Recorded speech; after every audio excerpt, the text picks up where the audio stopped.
Hello and welcome to Cuppa Time. I'm thrilled you could join me today, and I'm also thrilled to be here today with Catherine. So hi.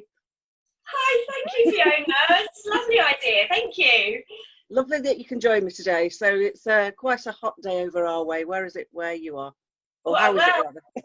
Where is it? How is it? Well, I'm down in the southeast, just outside of London, and the sun is shining.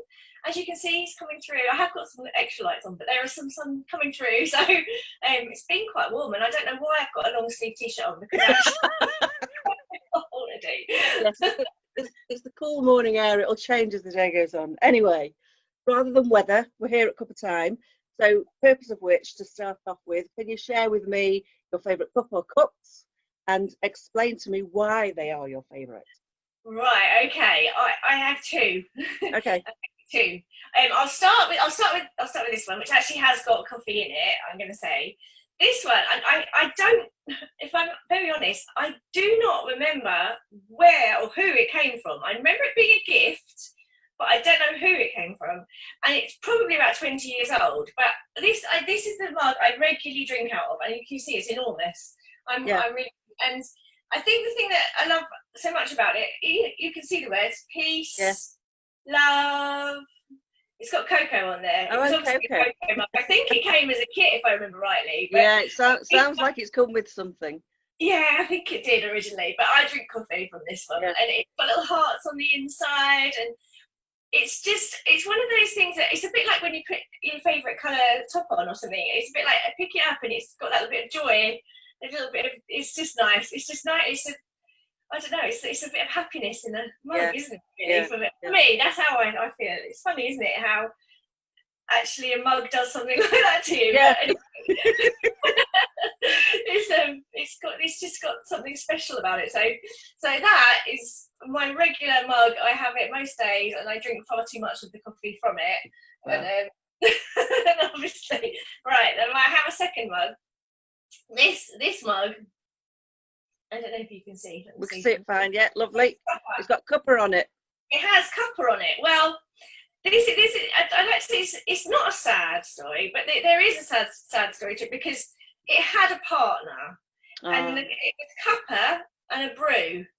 Okay. It had brew on the other one, and my partner had the other one. Well, we got our two mugs when we were off to on an adventure race. We were going off racing. We do obstacle racing and all sorts of things.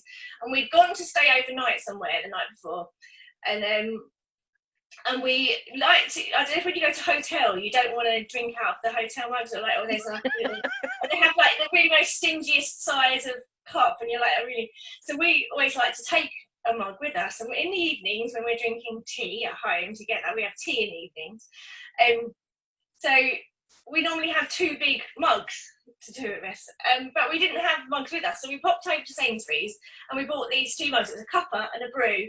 Brew has since met its fate, but Cuppa lives on. So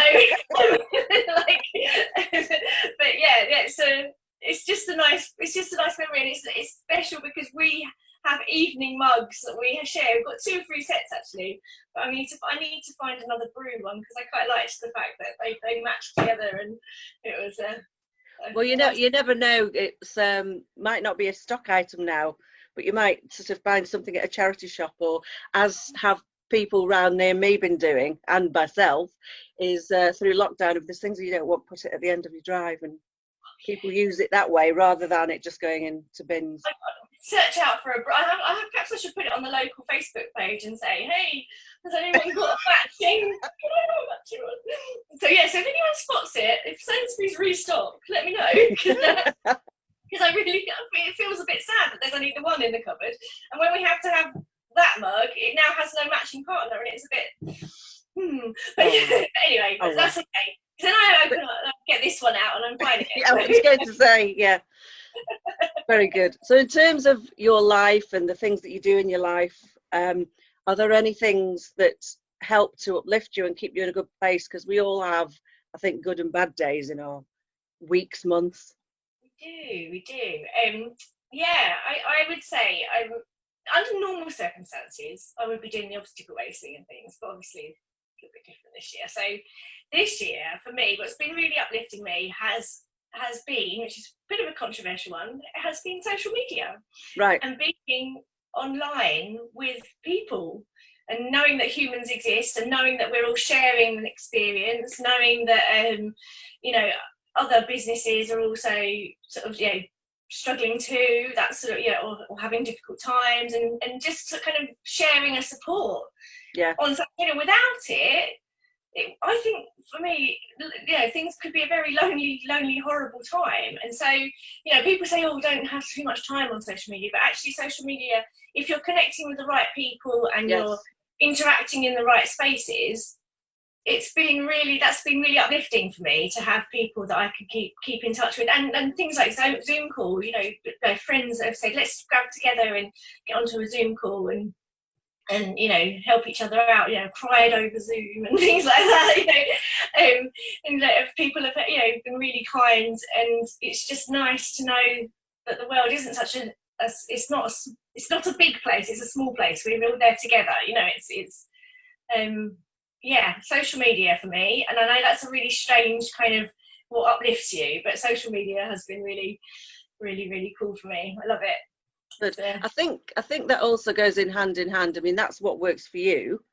I think that some of the things that you're talking about in terms of having those right people around you that are in social media, I think that goes for life as well, because if you've got people around you that are either draining your energy or pulling you down or knocking you down, then it doesn't matter which form of communication or interaction it is, that's not good for you. So I totally agree that, you know, doing something that brings a positive.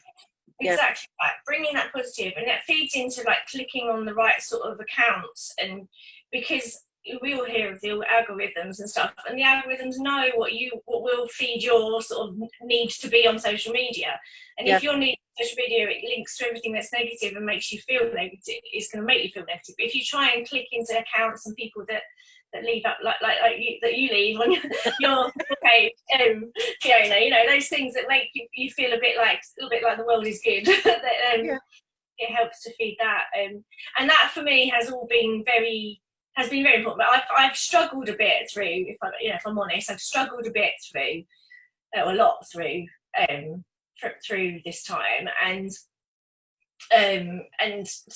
people don't necessarily realise about with me that because I'm quite happy and jolly online a lot of the time, and this is me, and I'm like this is me, but I do have a side to my mental health that people don't necessarily understand, know about, even know exists, you know, and I do suffer depression, and I am on medication, and I am having that, you know, help for that, and so there has been times when things have been really difficult, but you know, and I'm here I am with someone with a mental health problem of my own, and I'm saying social media is okay. You know, it's not a big bad doom place for people to sort of say, you know, you shouldn't be there, and I've seen other people who are also suffering depression and going through things, who have perhaps shared more than I dare to share at the moment, but they you know, who are putting their story out there, and I'm comforted by that, seeing that their story, and that's really, you know, and I always sort of make sure I message those people and say thank you for sharing your story, it's really important to me. So again, linking people on social media that actually can be really, you know, helpful and encouraging and good for our mental health. You know? So you've admitted on here that you're on medication, and that doesn't matter at all. I think that whatever helps someone, so the idea behind Cuppa Time, for those that don't know, is that whether that's a route you need to take, or whether it's a route of taking the ideas that we suggest, or people that come onto the, I was going to say program, then it's not a program, it's a page for you. You know, the idea is genuinely is that whichever route suits you to help you be in a better place, that's what this is for. And I'm getting all tingles up my back, because that is all it is. It's not, you know, trying to it's not trying to sort of make a Fiona page or anything like that. It's just simply to help other people helping each other. You know, that's it. Simple. It's lovely. It's recognizing that we all have our strengths and weaknesses a little bit, and we all have and also that mental health thing of, you know, we all have.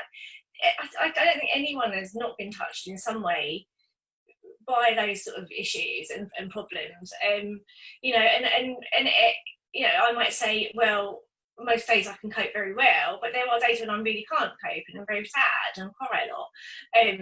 And you know, but people don't always see that, and it's nice to kind of sort of try and think I can be like honest about that, and people are going to accept that, and just be yourselves and be honest. And everyone is suffering things to a different degree. There are some people who probably won't be getting out of bed for a whole week or maybe 2 weeks, but you know, and who have those problems for much longer. So you know, some people take dips once or twice a day, and it's kind of, you know, it's just it's a different journey for everyone, isn't it? I think so.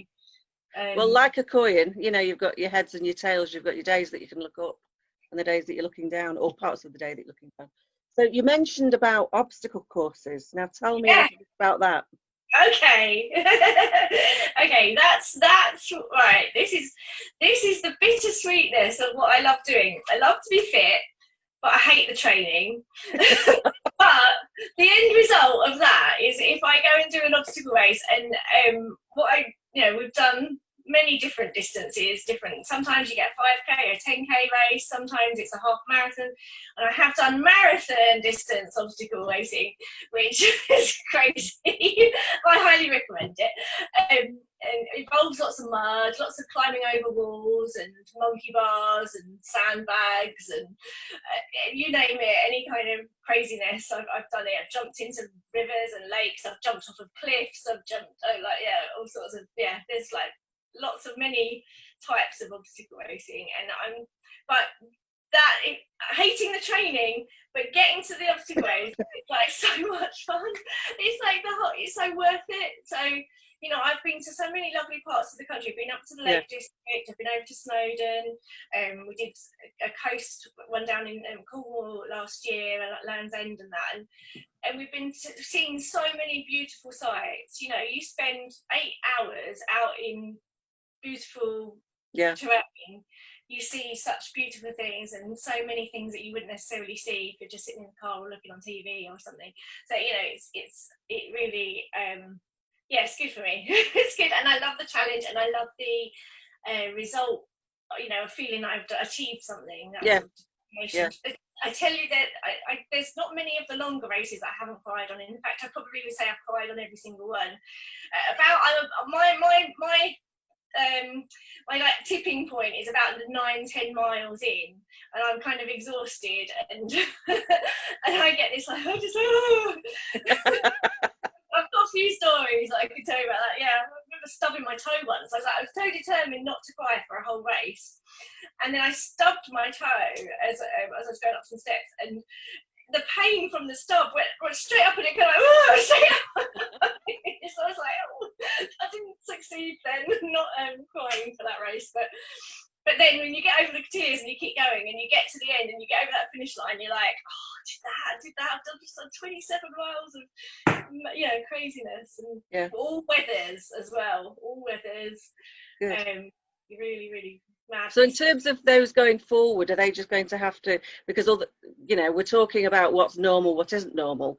I think we have to get adjusted that there's going to be a different normal and it doesn't necessarily go back. So do you think they'd be able to manage continuing doing those?